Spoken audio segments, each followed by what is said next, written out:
हे super hero fans, आपका welcome है मेरे चैनल करंट 3 वेलोसिटी में। तो यार इस वीडियो में मैं Superman and Lois season 2 episode 9 के बारे में बात करने वाला हूँ। Superman and Lois season 2 episode 9। इस एपिसोड का नाम 30th day and 30th night है, क्योंकि इस एपिसोड में सुपरमैन पोर्टल के अंदर जाता है और सुपरमैन 30 दिनों से बाहर तक नहीं आया है। खैर ये वाला एपिसोड मुझे तो बहुत ज्यादा पसंद आया है, जबकि पूरे एपिसोड में हमें कुछ टाइम के लिए ही सुपरमैन दिखता है, फिर भी बाकी चीजें अच्छे से दिखाई गई हैं। खैर एपिसोड 9 शुरू होता है। हम देखते हैं कि एंडरसन की एक असिस्टेंट ऑफिसर सैम लेन का सिक्योरिटी कार्ड यूज करती है, जो कि ऑब्वियसली लूसी ने लाकर दिया होगा। यह ऑफिसर एली की हेल्प करती है जेल से बाहर निकलने में। इसके बाद एली सीधा पोर्टल के पास पहुंचती है। सो ऑफिसर एली से कहती है पोर्टल के पार तुम्हें एंडरसन मिलेगा तो तुम उसकी जान तो बचा लोगी ना। खैर इसके बाद एली वही ब्लैक सूट पहनती है, जो कि बिल्कुल सेम बिजार के सूट जैसा है। मतलब जब बिजार पोर्टल से बाहर आया था उसने एक ब्लैक सूट पहन रखा था, बिल्कुल सेम सूट एली भी पहनती है। खैर एली पोर्टल के अंदर चले जाती है। क्लार्क को पता चलता है कि एली जेल से भाग गई है और क्लार्क सुपरमैन बनके पोर्टल के पास पहुंचता है और ऑफिसर सुपरमैन को बोलती है कि तुम पोर्टल के अंदर नहीं जा सकते, बिना ब्लैक सूट के तो बिल्कुल भी नहीं। खैर सुपरमैन तो सुपरमैन है और सुपरमैन बहुत तेजी से गोल गोल घूमता है, जिससे कि सुपरमैन के पास स्पीड क्रिएट हो सके और सुपरमैन तेजी से पोर्टल के अंदर चला जाता है एली और बाकी लोगों को बचाने के लिए, जो लोग उस पोर्टल के अंदर जा चुके हैं। इसके बाद से हमें पूरे एपिसोड में सुपरमैन देखने को नहीं मिलता और पोर्टल में जाने के बाद सुपरमैन के साथ क्या हुआ ये भी पता नहीं चलता। और हम देखते हैं कि सुपरमैन को पोर्टल में गए हुए 2 हफ्ते हो चुके हैं। न्यूज और पूरी दुनिया में सुपरमैन की चर्चा हो रही है कि आखिरकार सुपरमैन है कहाँ। और हम न्यूज में देखते हैं कि शहरों में बड़े बड़े हादसे हो रहे हैं, जिनमें आम लोगों को रेस्क्यू करने के लिए सुपरमैन है ही नहीं। इसके बाद हम देखते हैं एक एरोप्लेन को गिरते हुए, जिसको जॉन हेनरी रेस्क्यू करता है अपने स्टील सूट को यूज करके। और न्यूज में दिखाया जाता है नया मैन ऑफ स्टील, मतलब सुपरमैन की जगह हेनरी ने रिप्लेस कर दी है, क्योंकि दुनिया में हेनरी सुपरमैन की कमी पूरी कर रहा है। और अब तक सुपरमैन को पोर्टल में गए हुए 1 महीना भी हो चुका है। खैर हम देखते हैं जॉर्डन अपनी सुपर हियरिंग पावर का यूज करके क्लार्क की आवाज सुनने की कोशिश करता है, जिससे कि क्लार्क को ढूंढा जा सके। पर क्लार्क के बारे में जॉर्डन को कुछ भी नहीं पता चलता और लोइस जॉर्डन से कहती है मेरा ये मानना है कि शायद क्लार्क भी पोर्टल के आर पार आवाज नहीं सुन सकता। खैर इसके बाद हम देखते हैं कि नेटली ब्रेकफास्ट बनाने के लिए ट्राई हार्ड कर रही है और अपने मॉम की रेसिपी यूज कर रही है। और नेटली ने जो पास्ता बनाया होता है वो जल के खराब हो रखा होता है। खैर हेनरी नेटली को बिल्कुल भी अटेंशन नहीं देता और हंसते हुए कहता है अगर हम तुम्हारे पास्ते के बनने का इंतजार करेंगे तो हम लाना की सभा में बिल्कुल लेट पहुंचेंगे। और हेनरी कहता है हम रास्ते में कुछ खाने के लिए ले लेंगे, तो तुम इसमें ज्यादा मेहनत मत करो। इसके बाद पता चलता है कि स्मॉलविल के मेयर के इलेक्शन हो रहे हैं और लाना ने एक सभा ऑर्गेनाइज की होती है, जिसमें स्मॉलविल के लोग आए हुए हैं और इस सभा से लाना का प्रमोशन भी हो जाएगा। इसके बाद यहाँ पहुँचती है लोइस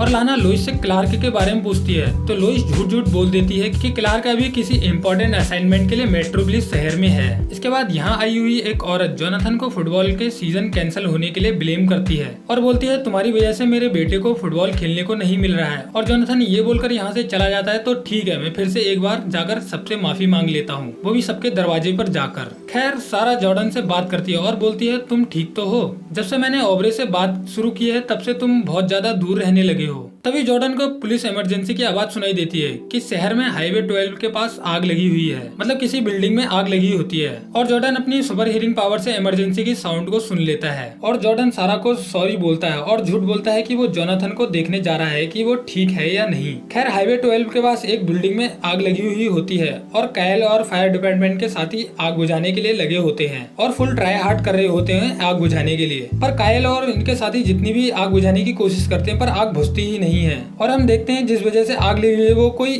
2 मेटा ह्यूमंस हैं और लड़ रहे हैं। शायद आपने नोटिस नहीं किया होगा पर ये दोनों मेटा ह्यूमंस ही हैं। खैर हमें तो पता है ये मेटा ह्यूमंस वाली पावर्स एक्स के क्रिप्टोनाइट से मिली होती हैं। अरे वही येलो ड्रग्स वाली मेटा ह्यूमंस वाली पावर्स। खैर मेटा ह्यूमंस कायल पर हमला करते हैं, जिससे कायल बेहोश हो जाता है और दूर जाकर गिरता है और ऑब्वियस है कायल को चोट भी लगी हुई होगी। सो इसके बाद यहाँ पहुँचता है जॉर्डन और कायल को बाहर निकालता है और एक जंप करता है और ऐसा लगता है कि जॉर्डन उड़ रहा है, पर मेरे हिसाब से तो ये एक जंप ही थी, वो भी नॉर्मल सी। सो यहाँ पर हेनरी पहुँचता है अपने स्टील सूट में और हेनरी जॉर्डन को यहाँ से जाने के लिए बोलता है और शायद हेनरी को पता लग गया है कि ये जॉर्डन ही है। और इसके बाद हेनरी यहाँ लगी आग बुझाने लगता है। इसके बाद क्या होता है हमें देखने को नहीं मिलता। इसके इसके बाद हम देखते हैं कि नेटली बहुत ज्यादा अपसेट फील कर रही है और अपनी मॉम लुइस के फोटो को देख रही है, क्योंकि आज के ही दिन नेटली की मॉम की डेथ हुई थी और हेनरी को उसकी मॉम की डेथ की एनिवर्सरी याद भी नहीं है, तो इसीलिए नेटली बहुत ज्यादा अपसेट है। तो नेटली सारा से कहती है मैं सिर्फ अपनी मॉम को याद करना चाहती हूँ। तो सारा नेटली से कहती है कि हम तुम्हारी मॉम को याद करने के लिए कुछ कर सकते हैं, जैसे हम हर साल अपने दादाजी को याद करने के लिए कुछ रिचुअल्स करते हैं, वैसे ही हम तुम्हारी मॉम को याद करने के लिए कुछ कर सकते हैं। तो सारा कहती है रिचुअल्स करने के लिए उस पर्सन की फोटो जरूर चाहिए होती है। तो नेटली सारा से झूठ बोलती है कि उसके पास कोई फोटो नहीं है और नेटली सारा को नहीं दिखाना चाहती कि उसकी मॉम सेम लुइस जैसी दिखती है, जिससे कि नेटली के लिए सारा को अपनी मॉम का फोटो दिखाना और भी ज्यादा ऑकवर्ड हो सकता है। खैर कायल हॉस्पिटल में होता है आग लगने वाले इंसिडेंट के बाद से, और यहाँ कायल की फैमिली पहुंची होती है। खैर लाना अभी के लिए कायल की बिल्कुल भी केयर नहीं करती है। इसके बाद हम देखते हैं कि हेनरी आग लगी वाली जगह से लाए हुए कुछ सैंपल्स का टेस्ट करता है और पता चलता है कि उन सैंपल्स में एक्स क्रिप्टोनाइट है। हेनरी अपनी कंप्यूटर एआई से बोलता है ये इन्फॉर्मेशन सैम लेन को भेज दो। खैर यहाँ नेटली और लुइस पहुंचती है और लुइस बताती है कि नेटली बहुत ज्यादा अपसेट है। हेनरी को याद आता है कि आज के ही दिन नेटली की मॉम की डेथ हुई थी और उसे ये याद भी नहीं है। लुइस कहती है तुम्हें नेटली से इस बारे में बात करना चाहिए। खैर हेनरी लुइस को एक इम्पोर्टेंट बात बताता है कि जॉर्डन सुपरमैन वाले काम कर रहा है। इसके बाद लुइस सीधा जॉर्डन के पास पहुंचती है। तो लुइस जॉर्डन से बोलती है तुम सुपरमैन वाले काम नहीं कर सकते, तुम अभी बच्चे हो। तो जॉर्डन बोलता है जलती हुई बिल्डिंग में मैंने कायल की जान बचाई है और हेनरी टाइम पर नहीं पहुंचा था, इसीलिए मैं वहां पर जान बचाने के लिए पहुंचा था। और जॉर्डन अपनी चल रही ट्रेनिंग के बारे में बताता है कि सैम लेन मुझे ट्रेनिंग दे रहे हैं कि जिससे कि वो लोगों की हेल्प कर सके। तो लुइस कहती है तुम सुपरमैन वाले काम मेरी परमिशन के बगैर नहीं कर सकते। तो जॉर्डन कहता है मुझे तुम्हारी परमिशन की जरूरत बिल्कुल भी नहीं है। लुइस कहती है तुम्हें मेरी परमिशन लेनी पड़ेगी जब तक तुम मेरे इस घर के नीचे रहते हो, इस रूफ के नीचे रहते हो। और जॉर्डन लुइस की बात बिल्कुल नहीं मानता कि उसके पास जब तक सुपर पावर्स हैं उसे तुम्हारी परमिशन की कोई जरूरत नहीं है। इसके बाद हेनरी नेटली से बात करता है और नेटली को सॉरी बोलता है कि वो नेटली की मॉम लुइस की डेथ एनिवर्सरी भूल गया और समझाता है कि वो लुइस को भूलना नहीं चाहता पर उनकी यादों से मूव ऑन करना चाहता है और लाइफ को तुम्हारे साथ एंजॉय करना चाहता है और तुम्हारे लिए एक अच्छा पिता बनना चाहता है। और नेटली इमोशनली बोलती है कि मुझे ऐसा डैड नहीं चाहिए जो कभी भी मेरी मॉम को भूल जाए। इसके बाद हम देखते हैं सारा अपने डैड कायल के अपार्टमेंट में पहुंचती है और सारा देखती है कि कायल को चोट लगी हुई है जिससे ब्लड बह रहा है और सारा कायल की चोट पर बैंडेज लगाने में हेल्प करती है। इसके बाद लुइस और सैम उस जली हुई बिल्डिंग में पहुंचते हैं जिसमें आग लग गई थी। तो लुइस सैम से पूछती है तुम क्या सोच रहे थे जॉर्डन को ट्रेनिंग देते वक्त। तो सैम बोलता है मैं बस जॉर्डन को उसकी पावर्स को यूज करना सिखा रहा था और जो कि उसके लिए जरूरी है। खैर इन्हें यहाँ पर इस बिल्डिंग में एक्सक्रिप्टोनाइट के सैंपल मिलते हैं, मतलब उसी येलो ड्रग की खाली डिब्बी। इसके बाद ये खाली डिब्बी दिखा के लुइस जोनाथन से बोलती है हाँ भाई कुछ याद आया, और पूछती है हमें बस ये बता दो कि एक्सक्रिप्टोनाइट के ड्रग को कौन सेल कर रहा था, मतलब हमें एक्सक्रिप्टोनाइट डीलर के बारे में बता दो, सबको भी सब कुछ। खैर जोनाथन मान जाता है और कैंडिस को कॉल करके यहाँ बुला लेता है और कैंडिस इन लोगों के सामने एक शर्त रखती है कि तुम मुझे कुछ नहीं होने दोगे और जेल जाने से बचाओगे। तो लुइस पूछती है तुम ये ड्रग्स क्यों बेचती थी। तो कैंडिस बताती है कि उसके डैड को हार्ट की प्रॉब्लम है और हम तुम्हारे जैसे परफेक्ट फार्म हाउस में नहीं रहते जिस वजह से उसको ड्रग्स बेचने पड़ते हैं पैसे के लिए। इसके बाद कैंडिस बताती है कि वो ड्रग्स माइकी जोरक्स नाम के लड़के से लेती थी जो कि ट्रेलर पार्क में रहता है और माइकी ये ड्रग्स के पिकअप ओल्ड मैकलन रोड से लाता है, मतलब कि लुइस को ड्रग डीलर के पिकअप प्लेस के बारे में पता चल गया है। इसके बाद सैम लेन बोलते हैं कि अगर हम सैटेलाइट का यूज करेंगे उन ड्रग डीलर को लोकेट करने के लिए तो हमें बहुत ज्यादा टाइम लग जाएगा। तो सैम बोलते हैं कि सैटेलाइट की जगह हम सुपरमैन का यूज करेंगे, मतलब जॉर्डन की पावर का। तो लुइस बोलती है कि जॉर्डन कोई सुपरमैन नहीं है। तो सैम बोलते हैं हाँ मुझे पता है, पर जॉर्डन सैटेलाइट से बहुत ज्यादा बेटर है और सैटेलाइट से बहुत ज्यादा बेटर काम करता है। और लुइस मान जाती है कि ठीक है हम जॉर्डन की पावर का यूज करेंगे। खैर इसके बाद हम देखते हैं कि हेनरी वीडियोस देख रहा है। तो ये वीडियोस नेटली के पैदा होने के टाइम की होती हैं और ये वीडियोस हेनरी के लिए बहुत ज्यादा प्रीशियस और इम्पोर्टेंट है। तो यहाँ हेनरी बहुत ज्यादा इमोशनल भी है। इसके बाद हम देखते हैं लुइस, सैम और जॉर्डन एक जगह पहुंचते हैं जहाँ पर एक्सक्रिप्टोनाइट के ड्रग्स को बनाया जाता है और यहीं से ड्रग्स को सप्लाई भी किया जाता है। इसके बाद लुइस जॉर्डन को कार में रुकने बोल देती है और बोलती है तुम यहीं इंतजार करो, हम अंदर जाके देखते हैं। और लुइस खिड़की से फोटो लेती है प्रूफ के लिए कि यहाँ पर इलीगल काम चल रहा है और ड्रग्स बनाए जा रहे हैं। खैर एक आदमी लुइस को फोटो खींचते हुए देख लेता है और लुइस और सैम को चेयर में रस्सी से बांध देता है। इसके बाद सैम लुइस से कहता है कि हमें जॉर्डन की हेल्प लेनी ही पड़ेगी क्योंकि ये गुंडे की हरकतें ठीक नहीं लग रही है और ये हमें मार भी सकते हैं। और सैम जॉर्डन को हेल्प के लिए बुलाते हैं। मतलब जॉर्डन के पास सुपर हियरिंग पावर्स होती हैं, तो वो इनकी आवाज सुन सकता है, चाहे जॉर्डन कितनी भी दूर क्यों ना हो। खैर एक गुंडा सैम को गन से मारने वाला ही होता है, तभी यहाँ जॉर्डन पहुँचता है और उस गुंडे की गन को लेजर बीम से डिस्ट्रॉय कर देता है और इसके बाद कोल्ड ब्रेथ से बर्फ जैसा जमा देता है और उस गुंडे को एक पंच में दूर फेंक देता है। इसके बाद एक गुंडा एक्सक्रिप्टनाइट पावर को यूज करता है और जॉर्डन पर अपनी लेजर बीम से हमला करता है और जॉर्डन के पास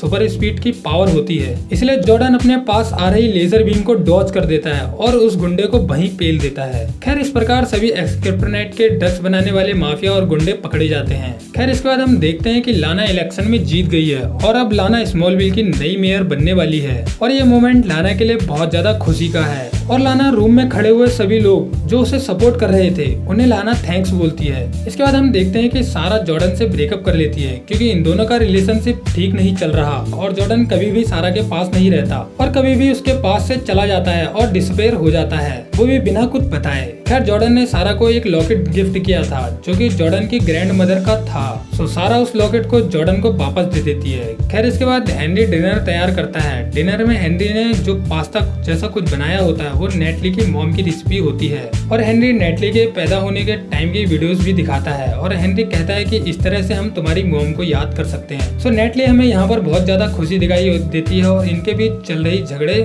सुलझ जाते हैं। इसके बाद हम देखते हैं सारा काइल के पास पहुंचती है जॉर्डन से ब्रेकअप करने के बाद और वो अपने ब्रेकअप के बारे में काइल को बताती है और सारा बोलती है मुझे जॉर्डन से ब्रेकअप नहीं करना चाहिए था। तो काइल कहता है तुमने जो भी किया है वो ठीक है, तुमने किसी रीजन की वजह से ही किया होगा। और काइल सारा से कहता है कि हम दोनों कल मिलकर देखेंगे कि आगे क्या करना है। फिर इसके बाद जोनाथन कैंडिस के साथ होता है, तभी जोनाथन को हेडेक होता है जैसे सुपरमैन को होता था।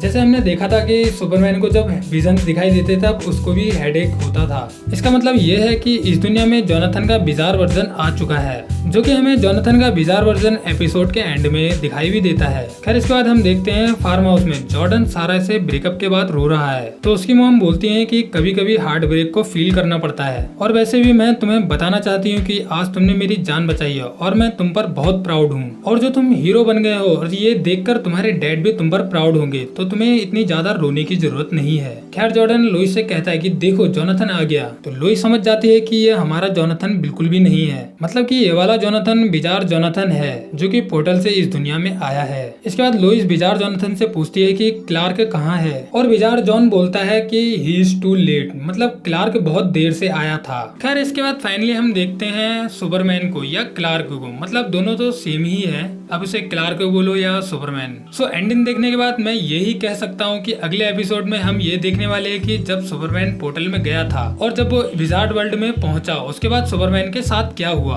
खैर ये एपिसोड 9 यहीं पर एंड हो जाता है और अगर आपको वीडियो अच्छी लगी हो तो लाइक कर देना और चैनल को सब्सक्राइब कर देना। So tata bye bye, take care, peace out.